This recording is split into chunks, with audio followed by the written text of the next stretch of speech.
Today I'm going to go over some ways to prevent bug damage on trees in your garden or home orchard. And today for the demonstration I have several different trees. I'm using the nectarine, it's the Necta-Z, which is a genetic dwarf. That means that the tree just automatically stays around 6 feet. So it's a great container tree, which is what I'll be planting the tree into, is a larger container. And then I have an all-in-one almond, which is a semi-dwarf. So it's going to be a larger tree, anywhere from 15-17 feet. So it's in a pot right now as well. And then I also have a tree that I had tried to grow last year, and you can see that this is insect damage, and we will be talking about that a little bit later after I go over some prevention. We'll take a little bit closer look at the insect damage on this tree. This is a pluot, and it was a bare root. So to start off, this is planting zone 9A, and this is, if you're planting in the ground, it's going to be clay soil. Of course, if you're planting in a pot, you're going to use either some kind of potting mix. And today's date is February 16th, 2019, just to give you an idea of when I'm starting to apply insecticides to my trees. So the reason I'm doing it this early is that there's no leaves that have branched out, and for the most part buds are closed. So if you look, most of the buds are closed. There are some blooms that have opened. If there's bees around, I do not want to spray. So this is the almond tree, and it's just full of buds, but they have not opened yet. So the products that I have are over here, and I have two different types of neem oil. I have a neem oil that's in the spray. This is neem oil RTU. I do not know what the RTU stands for. It is OMRI listed. I do look for OMRI listed products because the OMRI listing, it stands for Organic Materials Review Institute. They are private, they're nonprofit, and their organization determines if a product qualifies as organic under the USDA's National Organic Program. So I have a little more confidence in a product that has OMRI listed versus one that's not. Not always the case, but generally it is. I also have neem oil that I've put in a plastic container. That it's not a concentrate, it's just easier on some of the surfaces just to use a brush that I got at the dollar store and apply it to the trunk. So I just keep it in the container so that it's easy to access. I also started using a couple years ago a product called Ivy Organic water-based paint, and it does have on there that it's for sunburn, insects, and rodents. So it basically comes as a there's a little plastic pouch with the powder. The paint is a powder, and there's a little vial of essential oils. I believe clove, cinnamon are included in that. It doesn't take a lot, but they're fragrant. And this I feel more comfortable using versus a latex paint for sunburn. That's why you would use a latex paint if you do a 50-50 solution, 50% paint, 50% water. But this one comes in a light brown, and you paint it onto the wood of the tree that you want to protect. And this last item here is a lure. And what this is for the flying insect, whether it's a moth or a beetle. I don't know if these work with beetles or not. I believe the pheromones, which is the sex hormone that attracts the male moth, is only for the male moth. It doesn't affect other insect species.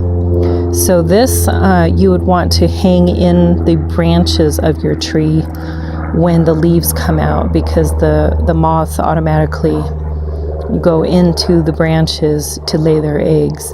So you definitely want to hang lures in the same area where the moths are more prevalent or are expected to be. So these are the items that I use. Actually, my friend Vonda was using a spray, and when I looked at some of the plants I had, the spray actually made sense, because there's a lot of places where there's nook and crannies and it's really difficult to get a brush in, especially if the buds are starting to open or if the buds are delicate and I don't want to knock them off. So you do want to be careful of several things with using pesticides of any kind and neem oil. It basically, if you have bees flying around during the day, you'd probably want to do it either early in the morning or later in the evening as far as applying the product, because even though the dried neem oil is not poisonous to the bees, if any of the neem oil gets in the flower, then the bees pollinate the flower. The bees then take that neem oil back to their colony. And really, I haven't heard of any information as to how the neem oil would affect the bee larvae. So to keep the hive safe, it's just best to wait until the bees are not around. And it just makes more sense. So the other precaution is with pets. I did feed my cat some grass that had been watered from a neem oil solution runoff, and it ended up he basically was poisoned from it. He lived. We got it went out of his system. I didn't have a problem, but I am now very aware of where the plants are that I'm spraying with neem oil, and if there's any grass growing around them. If there's grass, I do not feed it to the cat, because any kind of application of any kind of insecticide or spray is going to be taken up into the leaves of the grass. So I keep anything that I feed my pets separate. So that would include dogs, guinea pigs, rabbits, anything that eats grass or any kind of edible material. So I wouldn't spray my lettuce and then give it to the guinea pigs. If you do get it on something, just make sure you wash off the food. And that's only from my own experience. So everyone else may have a different experience, but I do care about my pets. So if I can prevent anything happening to them, I'm definitely going to try. So just how I use the products with the different plants, you definitely want to make sure that there is just the wood is exposed to the spray nozzle. This has a little spray nozzle that's on, and I like how much it sprays out. It does get all the nook and crannies, and I am being careful to spray only the areas where the flowers are closed. And it's basically the wood that I want to spray. I don't want to spray the flowers. That's not where the bugs generally go in this instance. The bugs usually go for the wood because they're getting the nutrition that the tree is uptaking from the roots. They lay their eggs, probably plural, on the wood, and then the pest, which is either a weevil, which the larvae is called a borer, or a moth larva or larvae, there's more than one, is also considered a borer. And what they do is they chew their way into the wood, and they then make tunnels and chew their way around. So if you have a smaller plant, the damage is much more detrimental. So let's go ahead and this was the nectarine tree. And basically you can see on the bark here, it looks kind of crackly. That was the Ivy Organics that I had used last year. It does flake off, so you do, when you put it on, you do want to let it dry and then reapply it. Now on this, if you do use neem oil, you want to let the neem oil seep in or soak into the wood. Let it dry out a bit, and then add the paint if that's what you're doing. And as you can tell, my almond tree leans a little bit, and that's because I had it in under the patio, and it actually moved to the side to reach more sun. So even though I was trying to protect it from sun damage, it wasn't getting enough sun. So what I want to do in this one, even though I did paint it last year, I'm going to go ahead and spray it. And you can see in the pot, there's a teeny tiny gecko egg. And that was actually just the shell. A little gecko probably laid an egg in the pot last year and hatched out. And those are always fun to see. Geckos eat lots of bugs, so you definitely want to keep those around.